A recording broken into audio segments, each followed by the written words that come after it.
Bonjour et bienvenue sur la chaîne qui rassemble, bienvenue dans votre journal.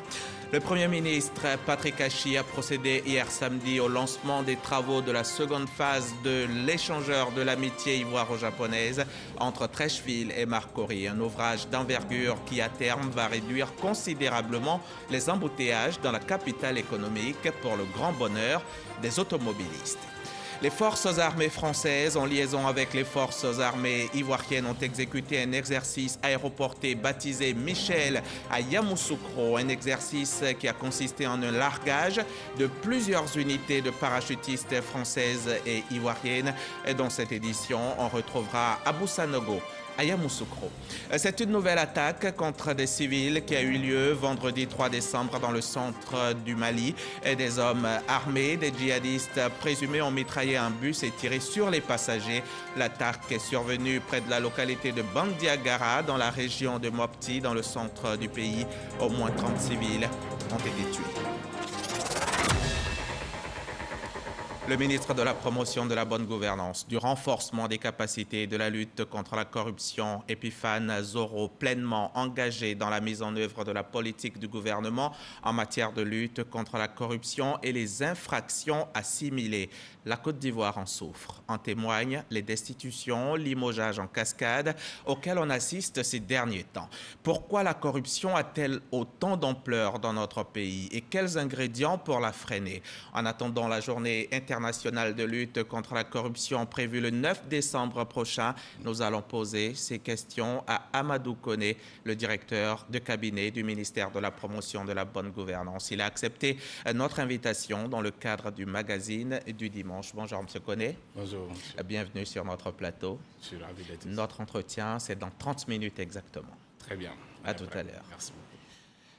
Voici une autre bonne nouvelle pour les automobilistes d'Abidjan. L'échangeur de l'amitié ivoiro-japonaise, situé entre les communes de Treichville et Marcory, va connaître une phase supplémentaire, ce qui va clairement encore plus améliorer la circulation dans cette zone d'Abidjan Sud. Hier, le Premier ministre a procédé au lancement des travaux de cette dernière phase. Cheikh Koné Aboubakar. L'échangeur de l'amitié ivoiro-japonaise, situé au célèbre carrefour Solibra, va entrer dans la seconde phase de son architecture. Dotée déjà de 2 branches, la nouvelle phase va lui consacrer une 3e branche, longue de 760 mètres. Cette 3e branche surplombera les 2 qui sont là, passera plus haut, à 17 mètres. C'est-à-dire, si on peut comparer, ça aura la hauteur d'un immeuble de 5 étages environ. La réalisation de ces travaux va engendrer quelques perturbations de trafic. Ces perturbations seront assorties d'un plan de circulation, a rassuré le ministre Amédée Kouakou.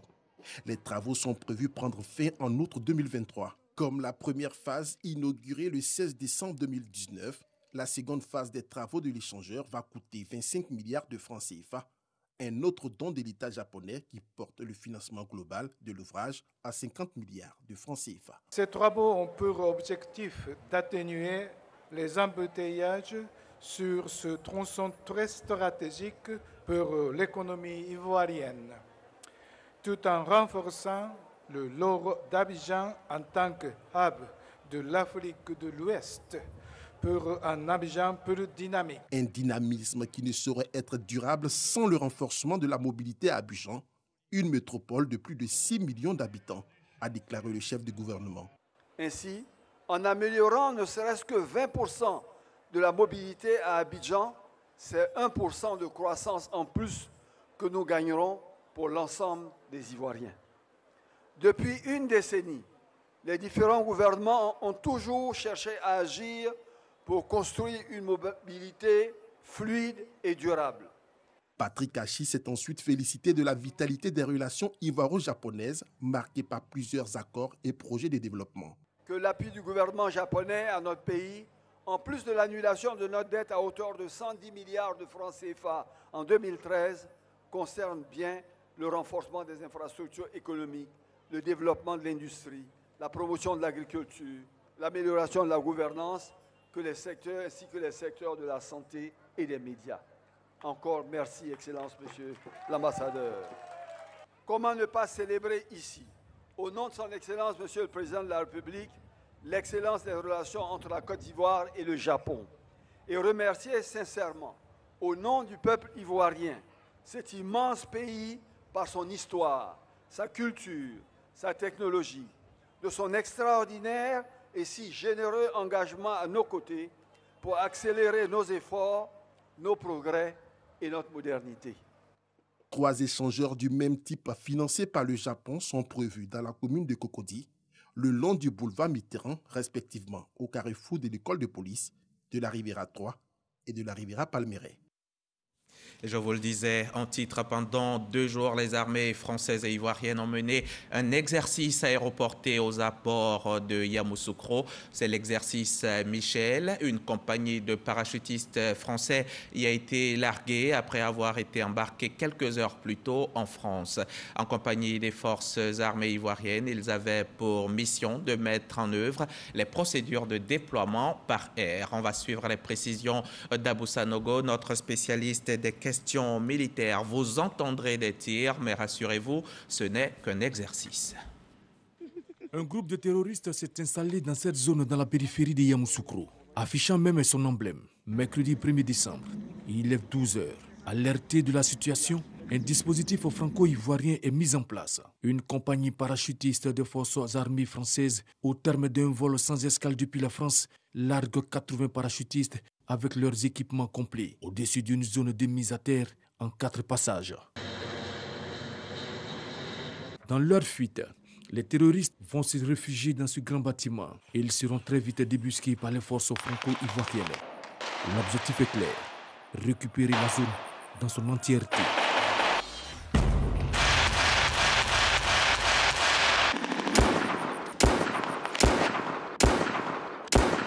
Jeudi 2 décembre, base aérienne d'Abidjan, 7h30.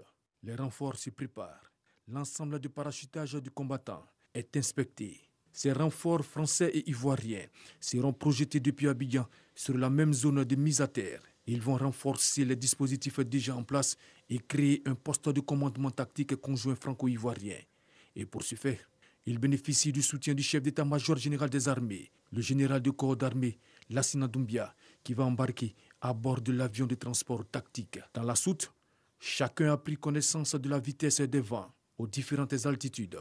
À 10 minutes du saut, on inspectait une dernière fois chaque homme et chaque équipement. À 3 minutes, il se rapproche de l'ouverture en une colonne, puis bras écartés, il se laisse chuter.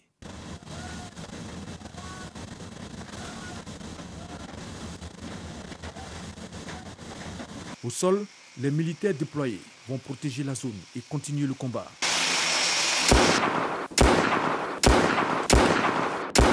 Tout ceci est un exercice aéroporté baptisé Michel, dont la finalité est de partager les savoir-faire et de développer l'interopérabilité entre les différentes unités aéroportées des 2 pays. Nous travaillons pour nous, les forces françaises en Côte d'Ivoire, systématiquement en liaison avec notre partenaire ivoirien. Les parachutistes ivoiriens engagés ont pu échanger sur leur mode d'action et de montrer ainsi leur capacité à interagir. Il s'agit de driller nos procédures en cas d'un éventuel engagement conjoint. Nous mettons un point d'honneur à ce que nos hommes soient bien entraînés, maîtrisent les savoir-faire qui leur sont exigés pour leur emploi. La Côte d'Ivoire a été choisie pour cet exercice en raison des relations de confiance entre les forces françaises en Côte d'Ivoire et les forces armées de Côte d'Ivoire, qui ont développé des compétences communes et coopèrent étroitement ensemble dans le cadre des liens qui unissent les 2 pays. En France, en Côte d'Ivoire, avec le reste de la planète, nous sommes tous des soldats et on a un ennemi commun à abattre, le coronavirus, l'ennemi public numéro 1.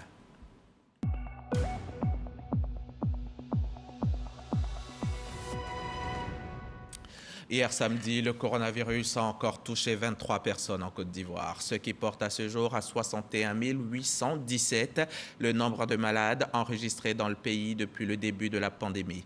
Souvenez-vous, c'était en mars 2020. Depuis cette date, le monstre Covid a emporté 705 vies et 262 patients se battent actuellement contre la maladie. Les gestes barrières, vous les connaissez, je vous les rappelle quand même. Ce sont la distanciation, 1 mètre entre vous et les autres, le lavage des mains régulier au savon, le port du masque de protection et puis bien sûr on a le vaccin qui est très important. Protégeons-nous du coronavirus, mais pas que. Protégeons-nous aussi des autres maladies, notamment celles du cœur. L'ONG Heartfund veut en tout cas faciliter l'accès aux soins pour tous. L'organisation non gouvernementale vient de lancer une campagne de prévention des maladies cardiovasculaires en milieu rural. Les médecins qui se rapprochent des populations pour dépistage et soins. Le reportage de Michel Mambo. The Heart Mobile, une clinique mobile équipée d'imagerie médicale et opérée par des cardiologues. Sur une période de 5 ans, elle va sillonner villes et villages de la Côte d'Ivoire avec pour cible les populations rurales. Les maladies cardiovasculaires, première cause de mortalité dans le monde, sont responsables en Côte d'Ivoire de plus de 40% des décès liés aux maladies non transmissibles.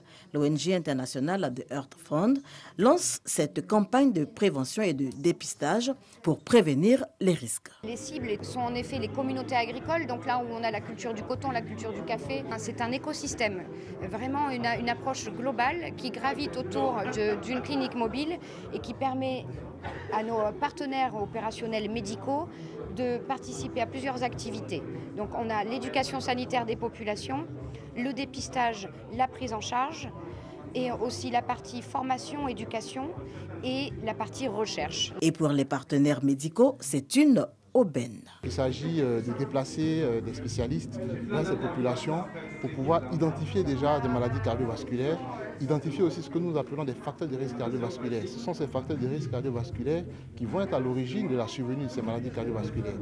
Au premier rang desquels il y a l'hypertension artérielle. Donc il s'agit d'aller dépister l'hypertension artérielle chez les patients parce qu'on sait que ceux qui ont l'hypertension artérielle vont présenter des complications, notamment présenter des accidents vasculaires cérébraux, présenter une insuffisance cardiaque, présenter des crises cardiaques, présenter des insuffisances rénales. Donc ce programme pourra également identifier les enfants qui ont des cardiopathies congénitales, ramener tous ces patients qu'on aura dépistés vers l'Institut de cardiologie d'Abidjan pour les prendre en charge. Après la phase pilote qui a concerné 4 régions, une deuxième clinique mobile est en route. À ce jour, The Heart Mobile enregistre 3303 km parcourus à travers le pays, 11 campagnes de dépistage menées, 3641 consultations offertes, 98 personnels de santé formés et 9 patients en attente d'être opérés. Crise sanitaire, quels enjeux pour les populations et les systèmes de santé? C'est le thème du 2e congrès de santé publique qui s'est tenu récemment à l'INSP, l'Institut national de santé publique, un congrès qui visait à créer donc un cadre d'échange scientifique et au cours duquel les professionnels de la santé publique ont pu restituer les travaux de recherche entrepris pendant la période de la crise de Covid-19.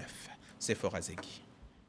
Face à la crise sanitaire due à la pandémie de la Covid-19, l'Institut national de santé publique et ses acteurs se sont investis dans plusieurs activités de recherche et de formation.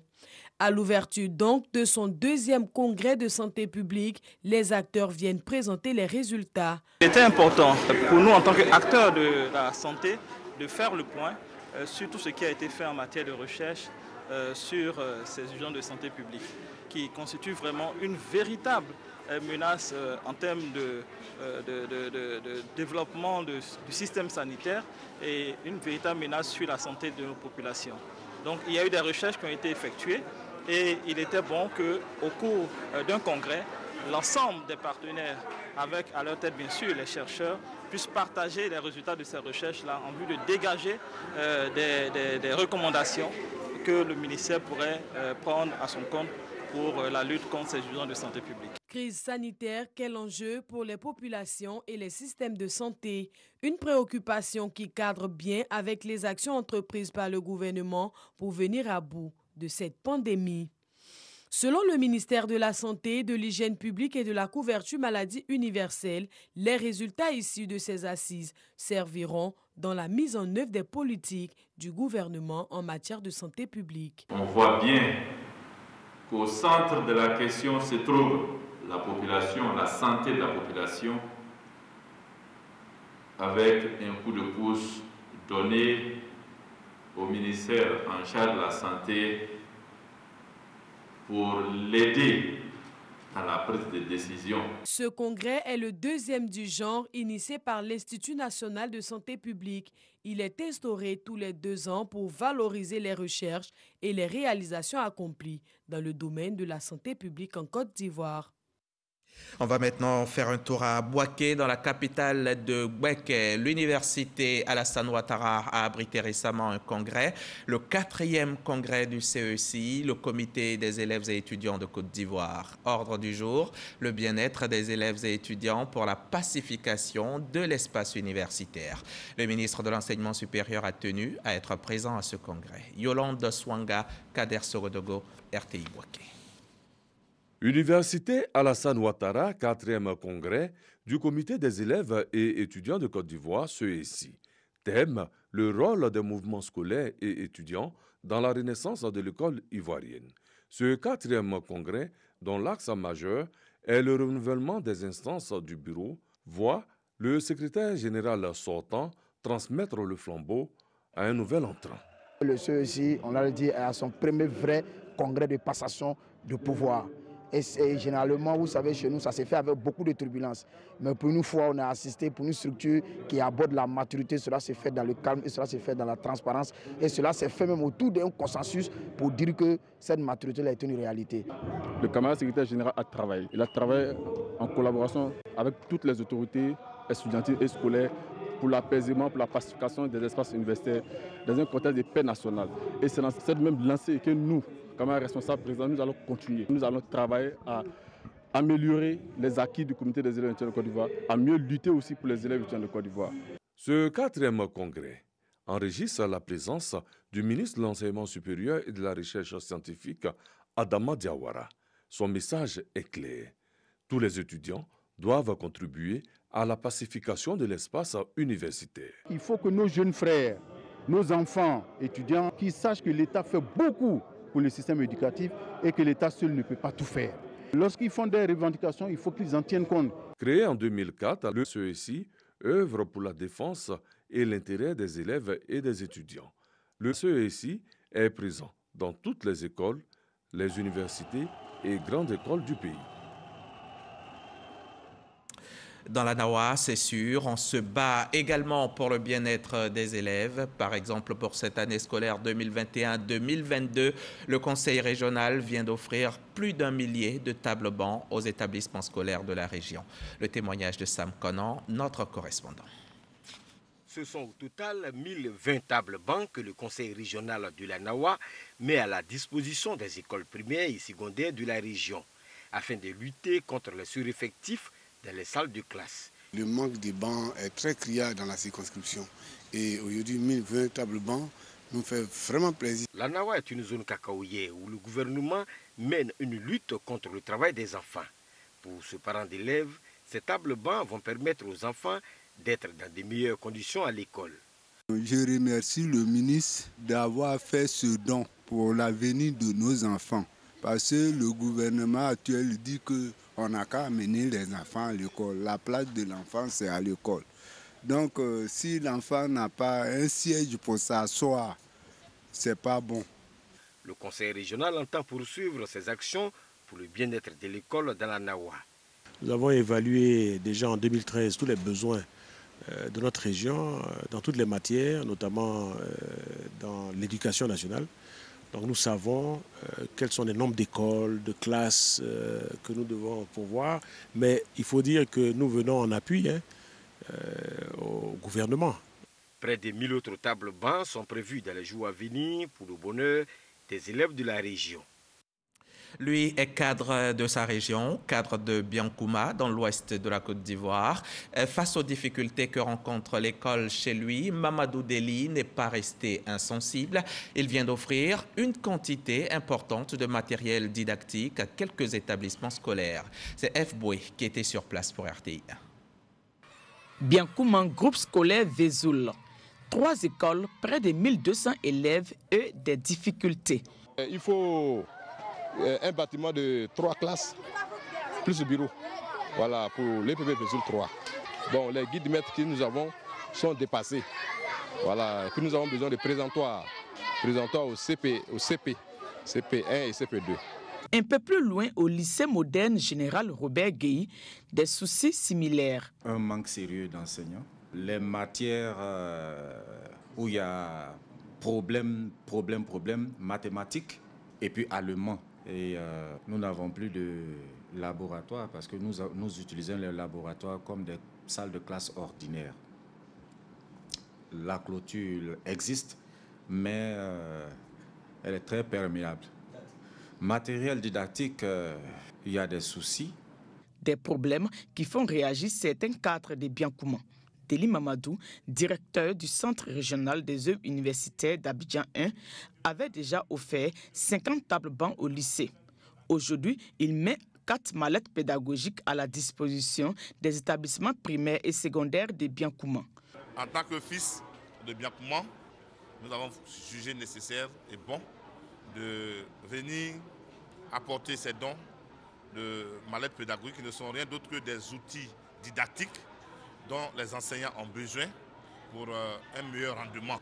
C'est un ensemble d'outils pédagogiques qui s'adresse aussi bien aux enseignants du secondaire qu'à ceux du préscolaire et du primaire. Tout en saluant ce geste, les acteurs du système éducatif lancent un appel. Nous ne pouvons que dire merci aux donateurs et prier Dieu pour que d'autres fils de Biancouma, d'autres cadres de Biancouma emboîtent le pas. Les bénéficiaires, quant à eux, promettent faire un bon usage de ce matériel didactique. C'est un reportage signé Eve Boué, notre correspondante à Mans. Eve Boué est ce qu'on appelle un JRI, un journaliste reporter d'images. À elle toute seule, elle est journaliste, cadreur et monteur vidéo. Si vous souhaitez être multitâche comme elle et comme une dizaine d'autres journalistes ici à la RTI, alors c'est à l'ISTC qu'il faut vous rendre. L'ISTC Polytechnique qui vient de lancer la formation en partenariat avec l'Institut national de l'audiovisuel de France. C'est une formation qui va durer 100 jours. Kanyala Clarisse, Didier Nguessan, Ibrahim Touré, reportage. Un partenariat entre l'ISTC Polytechnique d'Abidjan et l'Institut national de l'audiovisuel de Paris pour former les journalistes reporters d'images. En journalisme, le JRI regroupe 3 spécialités primordiales, le cadrage, la rédaction et le montage. C'est une formation qui est tournée vers la pratique, c'est-à-dire que dès les premiers jours, les stagiaires seront confrontés à la création de contenu avec les outils. Alors, il y a eu des investissements qui ont été faits, notamment par le Hub franco-ivoirien, pour acheter du matériel tout neuf. Donc ça veut dire que tous les apprenants auront du matériel pour réaliser des images, pour monter, pour faire de l'enregistrement, pour faire leur travail déjà de journaliste. À la fin de formation, vont dans les rédactions, ce qui va leur mettre le pied à l'étrier ensuite pour trouver du travail. Des critères de sélection ont été établis pour cette première édition. Il y a des spécialités. Il y en a qui choisissent de faire de l'agence, il y en a qui choisissent de faire du journalisme presque tout court, et puis il y en a qui choisissent de s'investir dans le JRI, journalisme reporter d'image. Ceux-là, ils sont prioritaires, puisqu'il y a la volonté en eux de pouvoir faire ce métier dans leur carrière. Donc ceux-là sont les premiers que nous retenons pour pouvoir bénéficier de cette formation au même titre que des professionnels qui arrivent des rédactions et qui voudraient aussi renforcer leurs capacités. Cette formation d'une durée de 100 jours va s'étendre du 22 novembre 2021 au 1er mars 2022 dans les locaux de l'ISTC Polytechnique avec des formateurs de l'INA de Paris. Allons-y maintenant au Sofitel, Hôtel Ivoire d'Abidjan, c'est ici à Cocody et c'est là que s'est tenu le panel entre le service public et les FinTech. Une rencontre qui a réuni les personnalités et les entreprises les plus innovantes d'Afrique. Cela dans le but d'accompagner l'administration en trouvant des solutions concrètes pour faciliter la digitalisation des services publics. Astou Touré nous explique tout ça. Améliorer l'administration et digitaliser le service public. Un nouveau défi pour les fintechs ivoiriens. Ces dernières années, l'innovation technologique a permis des avancées majeures dans les services financiers, en particulier les paiements. L'apparition de ces nouveaux acteurs non bancaires dans le secteur financier grâce à l'essor de la technologie numérique a largement transformé le paysage économique et financier, permettant à des millions de personnes d'être incluses financièrement et créer des opportunités pour les consommateurs, les prestataires de services et les États. Pour les fintechs ivoiriens, ces nouvelles solutions de digitalisation des services publics permettront de rapprocher davantage la population des institutions et améliorer son fonctionnement. C'est une solution qui permet à l'État de pouvoir mettre à la disposition de la population ivoirienne partout dans le monde entier une solution qui permettra à tous les Ivoiriens, qu'ils soient au pays ou bien à l'international, de pouvoir payer et accéder aux services publics. En s'appuyant sur l'essor de la téléphonie mobile, les solutions proposées prennent la forme d'applications modifiant le rapport des populations aux institutions étatiques. C'est un moment d'échange qui vient à point nommé pour le service public. Aujourd'hui, la digitalisation s'impose à nous et il ne faudrait pas attendre donc, pour être surpris. Et donc il faut déjà, entre acteurs experts du domaine, créer de telles synergies pour voir les mesures qui vont nous permettre de satisfaire nos concitoyens. Il faut permettre à l'usager, quel que soit l'endroit où il se trouve en Côte d'Ivoire, de pouvoir utiliser les services publics de façon la plus simple possible et au coût le plus bas possible. Rappelons que le 21 avril a été la journée mondiale de la créativité et de l'innovation. Reportage de Astou Touré d'Agnogo. Ils sont travailleurs, assidus, ponctuels et dévoués. Ce sont quelques agents de la mairie de Port-Bouët. Ils viennent d'être honorés, distingués par le premier magistrat de la commune qui entend ainsi promouvoir l'excellence et le mérite. Le témoignage de Patricia Omoïtia. Célébration de l'excellence et du mérite des agents qui œuvrent au développement de la commune de Port-Bouët. Au total, 13 prix ont été décernés, dont le super prix du meilleur agent. Je demande à tous mes collaborateurs, à tous ceux avec qui je travaille, à tous les agents de la mairie, de redoubler d'efforts dans le travail. Véritablement, à force de se donner, à force de s'exercer, ça paye pour finir. C'est surtout d'abord d'avoir une très bonne formation sur les pratiques d'état civil et ensuite la rigueur. Le prix spécial du leadership a été décerné au maire de la commune. Le plus dur commence, il va falloir garder le cap. Pour garder le cap, il faut des hommes bien formés, il faut créer des illuminations, il faut encourager. Dans notre démarche, nous assurons le renforcement des capacités des agents et le renforcement, bien entendu, de leurs conditions de travail. Toujours selon le député maire de Port-Bouët, Dr Emou Sylvestre, cette cérémonie vise à mettre en valeur les agents de la mairie et des personnes physiques et morales de bonne volonté qui œuvrent à l'amélioration des services de la mairie de Port-Bouët. Aussi, le premier magistrat de la commune a prié les lauréats à demeurer des modèles tout en leur demandant de persévérer dans l'effort. Le colonel-major Touré Seydou, représentant le ministre de l'Intérieur et de la Sécurité, a également encouragé les lauréats à toujours mieux faire dans l'exercice de leurs fonctions. La première édition du prix d'excellence de la mairie de Port-Bouët s'est achevée sur une note de gaieté. On le croyait mort et enterré. Mais tel un phénix, le théâtre ivoirien renaît de ses cendres. C'est en tout cas le rêve caressé par les professionnels du secteur, tous unis et pleins de bonne volonté. Ils ont commencé par remettre sur pied la Fédération nationale de théâtre. On en sait plus avec Issaïo. Le théâtre est au poids mort en Côte d'Ivoire. Les acteurs sont à pied d'œuvre pour son redécollage.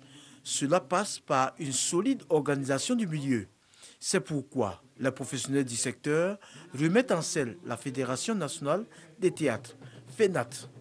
Le nouveau président investi prévoit une thérapie de choc pour sauver un art jadis prisé par le public ivoirien. Le programme que nous avons proposé se pose sur 4 piliers. Les mémoires, la valorisation des mémoires, qui appelle la mise en réseau des connaissances, la formation de qualité qui donne naissance à des créations de qualité afin maintenant, 4e point, de s'ouvrir sur le monde. Quand les piliers sont solides, que la maison est bâtie, repose sur des piliers solides, des générations passeront, ne feront qu'améliorer ce qui a été fait. Les acteurs sont conscients que la tâche n'est pas du tout aisée. Ils demandent pour ce faire l'implication de tous. La structuration des acteurs culturels est pour beaucoup dans la crise du théâtre en Côte d'Ivoire. Et aujourd'hui, des cadres de concertation sont en train de se créer. C'est une très bonne chose parce que justement, pour mieux construire, il faut d'abord tracer le plan. Je suis tellement contente qu'aujourd'hui, qu'il y ait un président élu à la tête de la Fédération du théâtre ivoirien. Il y a un travail qui va se faire. Un voyage artistique à travers plusieurs prestations d'artistes a marqué cette manifestation consacrée au réveil du théâtre en Côte d'Ivoire. C'est une nouvelle attaque contre des civils qui a eu lieu vendredi dans le centre du Mali. Des hommes armés, des djihadistes présumés ont mitraillé un bus et tiré sur les passagers. L'attaque est survenue près de la localité de Bandiagara dans la région de Mopti dans le centre du pays. Au moins 30 civils ont été tués. Il n'y a pas de revendication pour le moment, mais de sources concordantes, les assaillants seraient des fidèles du prédicateur radical Amadou Kroufa, allié à Liad Agdali, chef du groupe de soutien à l'islam et aux musulmans. 3 jours de deuil national ont été décrétés suite à cette attaque. On change de page. C'est l'heure du Dimanche Magazine. Notre invité nous a rejoint. C'est Amadou Koné, le directeur de cabinet du ministère de la Promotion de la Bonne Gouvernance. Et avec lui, on va parler lutte contre la corruption en Côte d'Ivoire. Bienvenue, Monsieur Koné. Suivons ensemble ce reportage et on se retrouve juste après. Merci, Monsieur Diab. Le vent des audits dans les établissements publics tourne la page des intouchables en faisant tomber de nombreuses têtes et non des moindres. Des directeurs généraux d'entreprises publiques sont suspendus ou croupissent à la maison d'arrêt et de correction d'Abidjan, MACA. Le racket, lui, a envoyé de nombreux éléments des forces de défense et de sécurité derrière les barreaux.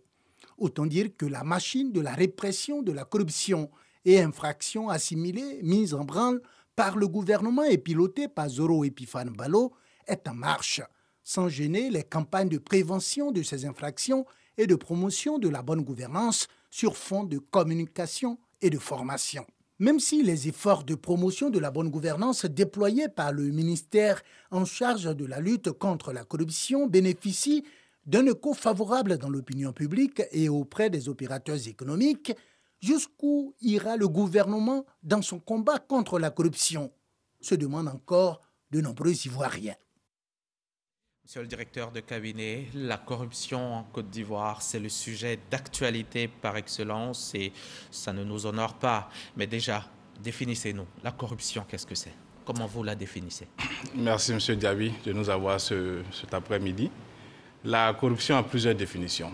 Mais si nous voulons prendre le sens strict, la corruption, c'est le fait pour une personne investie d'une fonction, qu'elle soit privée ou publique, de solliciter ou d'accepter des dons ou des avantages quelconques afin d'accomplir ou de s'abstenir d'accomplir des actes qui rentrent dans cette fonction-là donnée. Donc, la corruption, c'est de prendre quelque chose pour faire ce qu'on ne devait pas faire ou bien pour ne pas faire ce qu'on devait faire. Et on peut dire tout court, corruption, ça peut s'assimiler au vol? Oui, dans un certain langage, on pourrait le dire. En administration, on dit la corruption. Malversation. Malversation. D'accord. En Côte d'Ivoire, il se trouve que c'est un problème sérieux. Un grand problème. C'est pourquoi, d'ailleurs, le chef de l'État, dans son adresse en décembre dernier, a dit faire de la promotion de la bonne gouvernance une de ses priorités dans le gouvernement qu'il entendait mettre en place. Le paysage institutionnel de la Côte d'Ivoire a évolué depuis. Et puis, le chef de l'État a bien voulu mettre en place notre ministère en charge de la promotion de la bonne gouvernance, du renforcement des capacités de la lutte contre la corruption. Mais qu'est-ce qui se passe, monsieur le directeur de cabinet? Qu'est-ce qui se passe? On a l'impression que c'est cela la norme. Si tu as un poste aujourd'hui, que tu ne fais pas de détournement, alors c'est plutôt toi qui as un problème. Oui, vous savez, la question de la corruption, c'est une question de perception. C'est ce que la plupart des Ivoiriens pensent. On pense que quand on est nommé à un poste, on doit plutôt voir les privilèges liés à ce poste-là. On doit voir ce qu'on peut faire comme malversation, malheureusement, par rapport à ce poste, alors que ça devait être le contraire. C'était le challenge lié à relever le défi, parce que c'est un défi, un poste qu'on vous donne, et comment est-ce que améliorer le quotidien des Ivoiriens, qui devait être la priorité. C'est ce que le président nous demande de faire de cela notre combat. Et le ministère est engagé, avec les autres institutions en charge de cette question-là, de lutter efficacement et éradiquer la corruption en Côte d'Ivoire. Et malgré tout, on est 113e sur 139. On est même 104e sur l'indice de perception de transparence, sur 180 pays et territoires, ce n'est pas bon pour nous, même s'il y a eu des efforts qui ont été faits. Parce qu'en 2012, on était 130e. Aujourd'hui, on est 104e. On dit qu'il y a des progrès qui sont faits. Et progressivement, ce que la Côte d'Ivoire veut, c'est d'être parmi les meilleurs. Aujourd'hui, pendant la décennie, je pense que la Côte d'Ivoire l'a démontré au monde entier que nous sommes un des meilleurs en termes de croissance macroéconomique. Le président nous l'a fortement recommandé. Il faut que ce soit notre objectif, devenir un des meilleurs en termes de bonne gouvernance. Et je pense que le gouvernement est en train de travailler là-dessus. En attendant, on perd entre 1000 et 1300 milliards tous les ans. Bien sûr, la corruption, avec les indices que nous avons, coûte à la Côte d'Ivoire environ un peu plus de 1300 milliards de nos francs chaque année. C'est 4% de notre PIB, mais mieux, c'est 4 fois l'aide au développement. Donc, il faut faire quelque chose. Ça veut dire qu'on pouvait se passer de l'aide au développement si la Côte d'Ivoire arrivait à maîtriser cette gangrène-là qui tue l'économie, qui tue nos sociétés. C'est tellement grave, monsieur le directeur de cabinet. Le mal est profond, si profond. Mais quand des centaines de milliards sont comme ça engloutis par quelques individus sous nos yeux, sous vos yeux, on a envie de se demander, est-ce que vous faites véritablement ce pourquoi vous êtes là ? Ah oui, vous savez que le ministère a été mis en place, comme j'ai dit, pour améliorer déjà le paysage institutionnel qui existait, qui a commencé une certaine transformation depuis 2002, depuis même 1999 avec le secrétariat. En 2013, la Côte d'Ivoire a ratifié la Convention des Nations Unies. La HABG a été mise en place. Récemment, on a créé la HABG, Haute Autorité de la Bonne Gouvernance. Le pôle pénal économique a été créé récemment. Notre ministère a été mis en place pour montrer la détermination du chef de l'État à lutter contre ce fléau-là. Je pense que nous avons commencé à développer des plans stratégiques. Nous avons besoin de la participation citoyenne parce que ce n'est ni le chef de l'État, ni le gouvernement à lui seul qui va arriver à éradiquer la corruption en Côte d'Ivoire, mais c'est les Ivoiriens. C'est les Ivoiriens qui doivent en faire une priorité. C'est les Ivoiriens qui doivent accepter de dénoncer leurs frères et leurs sœurs qui sont tous les jours devant eux, coupables de ces actes d'infraction-là, pour dire que ça suffit, pour dire qu'ils détruisent l'économie, ils détruisent le pays et qu'ensemble, on peut mieux faire. La Côte d'Ivoire peut aller très loin. Vous avez cité beaucoup d'institutions, notamment la Haute Autorité de la Bonne Gouvernance. Il y a aussi la Cour des comptes, il y a l'Inspection Générale du Travail, il y a le ministère de la Bonne Gouvernance. Ça fait beaucoup, mais les milliards continue de s'envoler. Ah oui, mais comme je vous l'ai dit, il y a des efforts qui sont faits maintenant. Vous allez voir que la courbe va commencer à changer. Nous avons gagné 7 points depuis 2012. Je pense que la courbe, l'année prochaine, c'est sûr qu'il y a beaucoup de bons qui vont se faire. Il y a très peu de temps, on voyait des hauts dirigeants comme ça être inquiétés dans l'exercice de leurs fonctions. Ça a commencé. Un des axes stratégiques du ministère, exactement, c'est ça, c'est de créer ce climat de stress-là pour dire aux gens en Côte d'Ivoire, maintenant ça va quelque part et que l'État vous regarde. Si vous êtes auteur de malversation, qui que vous soyez inquiets parce que nous venons vers vous. Il ne faut pas aussi que le climat de stress, le climat de peur puisse empiéter sur le travail, la qualité du travail de nos fonctionnaires, de nos directeurs généraux et tout. Maintenant, est-ce que le terrain n'est pas favorable? Je fais et puis il n'y a rien. L'impunité. Tout à fait. En fait, le terrain était favorable parce que, comme je le dis, nous-mêmes, Ivoiriens, on était un peu courtois vis-à-vis des corrompus. Nous-mêmes, on était acteurs de corruption. Quand il y a un concours, on cherche à voir un de nos leaders régionaux pour voir comment est-ce qu'on peut nous aider. Quand il y a une activité, quand il y a une situation, on veut une intervention. Donc, notre sociologie était un peu liée à ça. La Côte d'Ivoire a pris la loi des cadeaux dans la Convention, dans l'ordonnance 2013, à l'article 57, que la plupart des gens ne savent même pas que ça existe. Les cadeaux d'incitation. Les cadeaux d'incitation. Parce que moi, je suis maire, vous allez quelque part, on vous donne une chèvre. Est-ce que c'est logique pour vous inciter à construire leur école, pour vous motiver? Normalement, c'est des formes de corruption. Donc, il faut que... Qui est chargé de contrôler ça, de surveiller, d'empêcher, par exemple, un élu local de prendre une chèvre parce qu'on voudrait qu'il construise une école? La population. C'est pourquoi je demande la participation de la population. Le gouvernement est en train de développer une plateforme. Le Premier ministre, dans son adresse la semaine dernière, en a parlé. Spatia, qui va être disponible à la population. de contribuer à dénoncer les actes de corruption partout en Côte d'Ivoire.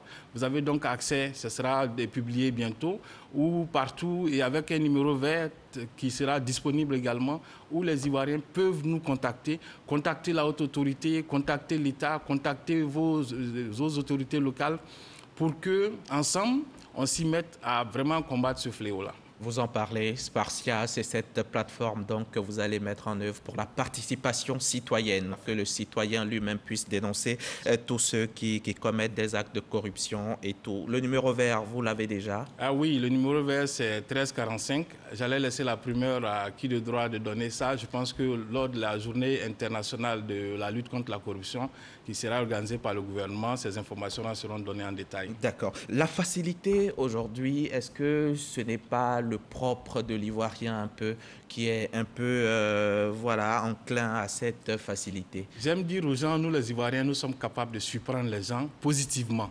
Parce que quand nous sommes sortis de la crise, la priorité des gens, même des plus grands stratèges, c'était que la Côte d'Ivoire se concentre sur ses aspects de sécurité, sur ces aspects de stabilité. Le président, à son temps, avait eu une vision plus loin pour dire non, il va promettre l'émergence, travaillons plutôt à l'émergence. Les gens pensaient que c'était une utopie. 10 ans après, nous avons été cités comme un des meilleurs élèves en termes de croissance macroéconomique au monde. Aujourd'hui, la Côte d'Ivoire est la référence. La Côte d'Ivoire est capable de surprendre les gens, les Ivoiriens sont capables de surprendre. Il suffit que la volonté, et là encore je me réjouis parce que un des ingrédients essentiels de la réussite donc de la lutte contre la corruption, c'est la volonté politique. Et elle a affirmé au plus haut niveau. Le chef de l'État qui nous dit « Allez-y, vous avez mon soutien, allez-y ». Le Premier ministre qui dit « Allez-y, vous avez mon soutien ». Je pense que rien ne devait arrêter les Ivoiriens d'y arriver. Ils doivent surprendre le monde maintenant en baissant considérablement la corruption. Ça va se faire, sinon les conséquences vont suivre. Qui vole, monsieur le directeur de cabinet? Qui est corrompu? Qui corrompt? Tout le monde est susceptible d'être corrompu. Et tout le monde peut corrompre. Ça, c'est la norme. Aujourd'hui, il faut que les Ivoiriens comprennent que quand on va passer un concours, qu'on prenne des dispositions pour réussir à ce concours-là, plutôt que de compter sur quelqu'un pour nous accompagner. Parce que le concours, à la fin du concours, vous serez responsable de l'administration publique. Vous serez responsable de la mise en œuvre des plans stratégiques. Comment quelqu'un qui n'est pas bien formé pourrait conduire donc la destinée, même à ce point stratégique-là, même à ce petit point sectoriel de la Côte d'Ivoire sur certains sujets. Donc c'est très grave. C'est pourquoi nous avons mis les opérations coup de poing, c'est-à-dire c'est des opérations de surveillance. Aujourd'hui, le ministère envoie des candidats pour voir est-ce que ce que les Ivoiriens disent c'est vrai. S'il y a des concours, croyez-moi, le ministère envoie des candidats pour essayer de comprendre les réseaux mafieux qui existent. S'il y a nous sommes dans le domaine de la santé, nous sommes dans le domaine des autres domaines, tous les autres domaines vulnérables, pour regarder qu'est-ce qui se passe. Et vous avez des agents qui sont malades, qui intègrent les centres de santé. Les centres de santé pour voir, quelqu'un est venu me dire ça commence à s'améliorer dans tel ou tel coin. J'ai dit oui, le gouvernement va continuer d'accentuer la pression. Le Premier ministre y tient, le président nous soutient. Je pense que rien ne va nous arrêter. Et quand vous découvrez par exemple des malversations, votre ministre, qu'est-ce qu'il fait? Il en parle tout de suite à son collègue, il appelle la presse pour en parler, ou bien il prend tout de suite ses décisions? Non, le ministre en parle à sa hiérarchie. Ça dépendra des cas. Parce qu'il y a des cas qui peuvent concerner peut-être, je dis n'importe quoi, ses collègues. Alors ce ne serait pas séant d'aller parler à ce collègue-là qui, sinon, ne se sentira jamais inquiété tant que l'information va lui revenir. Le ministre se réfère à sa hiérarchie et je pense que les décisions sont prises à ce niveau. D'accord. Donc, vous contrôlez aussi les ministères, pas que les directeurs généraux. En fait, on contrôle les citoyens de Côte d'Ivoire. Si vous êtes citoyen de Côte d'Ivoire, si vous êtes en charge du bien commun, si vous êtes en charge de la gestion du bien public, oui, l'État de Côte d'Ivoire vous contrôle parce que ce que vous avez comme bien devait servir à tout le monde et non se servir. Jusqu'à la présidence de la République. Vous savez, le président de la République serait heureux de savoir ses collaborateurs peut-être qui seraient impliqués dans ces cas de malversation. Je suis sûr que lui-même, qui est le porteur de la vision, va nous féliciter si un jour on venait lui dire que tel ou tel collaborateur de la présidence était impliqué dans ces cas-là. Et nous a dit d'aller le plus loin possible. Et je pense qu'il n'y a pas de raison que quelqu'un soit mis à l'écart. On a lu quelque part récemment que vous jetez les magistrats en pâture. Oh, bon, je ne peux pas faire de commentaires de ce genre-là, je ne suis pas magistrat. Écoutez, le ministère travaille. Nous avons aujourd'hui des résultats qui n'honorent pas la Côte d'Ivoire dans plusieurs domaines. Nous avons énuméré les secteurs sensibles. La justice fait partie des secteurs sensibles. Nous sommes 120e, par exemple. Sur des classements, par exemple. Sur 139. Bon, donc c'est dire qu'il faut reconnaître déjà... Il n'y a pas de justice ici, dans ce pays. On ne dit pas qu'il n'y a pas de justice, on dit qu'il y a beaucoup de choses à améliorer dans tous les domaines. Donc, si la justice doit être améliorée dans certains domaines, on ne dit pas que toute la justice est corrompue, on ne dit pas que tous les juges... Ce n'est pas vrai. Mais il y a beaucoup de secteurs qu'il faut améliorer et ça, c'est la perception des Ivoiriens, c'est la pensée des Ivoiriens.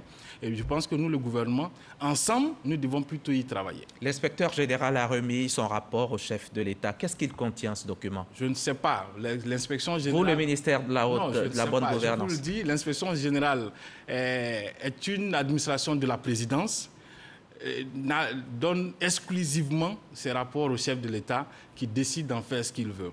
Vous savez, un document peut contenir tout ce qu'on y a écrit. Le chef de l'État, je sais, est déterminé dans la lutte contre la corruption. C'est le porteur de la vision. Il décidera au moment opportun d'en faire ce qu'il faut. Et je pense que de confier peut-être certains pans à certaines personnes. Alors, ces audits dont on entend parler depuis quelque temps, dites-nous en quelques mots. Les audits, qui a volé quoi? Écoutez, on ne fait pas les audits pour faire des chiffres. Il y a les audits de financiers et comptables. Mais sur les réseaux sociaux, il y a des chiffres qui courent, il y a des noms qui courent. Dites-nous, ici, les Ivoiriens veulent savoir. Je vous le dis clairement, le ministère du Budget est très souvent à l'initiative des audits financiers et comptables. Nous, au ministère de la Bonne Gouvernance, nous faisons les audits de conformité et les audits de bonne gouvernance pour expliquer et justifier ce que le ministère du Budget a découvert dans les audits comptables. On nous dit, par exemple, X montant a été détourné. On dit oui, c'est parce qu'il n'y a pas tel ou tel dispositif. Et à la fin de nos audits, ce que nous envisageons et ce que nous faisons, c'est de mettre en place des dispositifs pour éviter la répétition de la survenue de l'erreur. Parce que sinon, si vous enlevez M. Diaby, que vous mettez M. Koné, il vient avec l'intention de faire comme M. Diaby s'il n'y a pas un cadre qui m'empêche de le faire. Donc, le ministère a développé donc, les dispositifs que nous mettons en place pour que, même quand j'ai la volonté de faire comme M. Diaby, ces dispositifs-là m'empêchent de le faire. D'accord. Vous avez démis certains directeurs généraux de leurs fonctions et tout. Est-ce que ce n'est pas un peu injuste de ne s'en prendre qu'à eux seulement, alors qu'il y a des organes qui étaient chargés de les contrôler, qui donc doivent aussi être comptables de tout ce qui a pu se passer? Et écoutez, lors de la journée internationale de la lutte contre la corruption, nous avons le 8 un atelier pour les présidents du conseil d'administration, pour leur parler par exemple de leurs responsabilités. Conseil d'administration, conseil de gestion. Vous êtes en charge de valider les bilans des directeurs généraux. Donc, vous êtes tout aussi comptable à un certain niveau de la gestion de ces directeurs généraux. Donc, il y a, lors de la journée internationale, une conférence inaugurale prononcée par le ministre du Budget lui-même sur la responsabilité au niveau des marchés publics et tout ça. Donc, il y a beaucoup de choses qui sont en train d'être faites. Il n'y a pas que des directeurs généraux, croyez-moi. Les ministres, par exemple, si mon directeur général, je suis la tutelle, il est pris la main dans le sac, alors je suis concerné en tant que son ministre. Vous savez, les responsabilités seront situées de part et d'autre. Comme je dis, nous faisons des notes au président de la République qui est peut-être au moment donné, qui à un certain niveau donne certaines orientations claires, donne certaines directions claires, mais pour dire que personne n'est à l'abri de quelques sanctions que ce soit. Il y a aussi la question de la récupération de tous les deniers publics qui ont été volés. Oui, il faut qu'à un moment donné, je pense qu'au niveau du ministère, nous sommes en train de réfléchir là-dessus.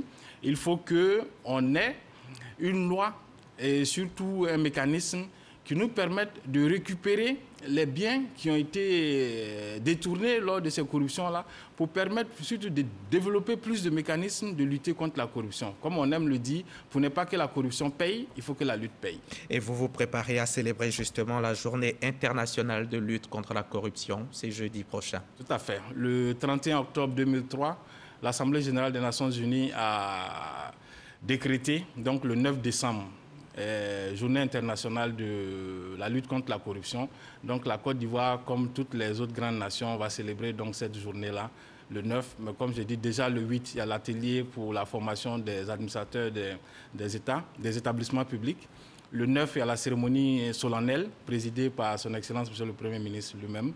Et puis, il y a un panel de haut niveau qui va se faire ce jour-là. Le 10, on aura un jeu concours avec les étudiants pour voir quels sont les projets de lutte contre la corruption qu'ils pourraient développer. Merci. Merci. Monsieur Koné, Amadou Koné, directeur de cabinet au ministère de la promotion de la bonne gouvernance, du renforcement des capacités de la lutte contre la corruption. Merci encore d'être venu nous parler des acquis et vos perspectives dans cette lutte contre la corruption dans laquelle le gouvernement est engagé. Merci d'avoir accepté notre invitation. Merci à vous aussi, chers téléspectateurs. J'ai été ravi d'être chez vous ce dimanche. Si vous me le permettez, je reviens encore mercredi. L'heure reste inchangée, c'est 13h.